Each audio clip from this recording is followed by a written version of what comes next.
عفيس waxa ugu horeeyaan raba inaan idin sheego ma ahan mashruuc waa barnaamij ummadda Soomaaliyeed iska leh umana horeyso inuu ka dhacma caawa galmudug waxaan ku qabanay Baydhabo waxaan ku qabanay Kismaayo waxaan ku qabanay Muqdisho waxaan sameynay 28 Juun aan u asteynay maalin cafis si ummadda Soomaaliyeed ay isku soo baxaan meel walba joogaan dal iyo dibad si loogu xuso maalintaas waayo waxaan anaga haatan aan u baahanahay cafis wax kala ma ahan Soomaaliya dhibaato fara badan ayaa ka dhacday qof walba wuu bukaa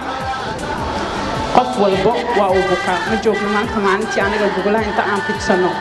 aan dhahno qof walba qofka kala haga garbaxo waxaan joognaa maalintii aan caloosha isku xaari lahayn oo ummadeena aan isku soo dhaweyn lahayn meel walba ay joogaan inaan kala goyn Soomaaliya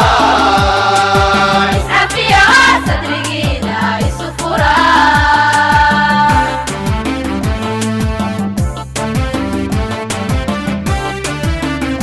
barnaamijkan cafis waa fikir Soomaaliyeed maal Soomaaliyeed ayaa galay dad Soomaaliyeed ayaa wada dad Soomaaliyeed ayaana qabsada waxaan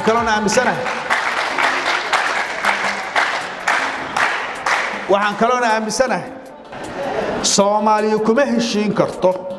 isumana imaan karto dad shisheeye xoolo laga keenay Soomaaliya kuma heshiin karto dan shakhsi ah Soomaaliya kuma heshiin karto Soomaaliya waxay ku heshiin kartaa inta geedka hoostiisa la tago oo shaaheedna karsano oo isu nimaado bal horta waxa naga qaldan aan ka hadalno su'aashii qiyaamiyo saadirkeyga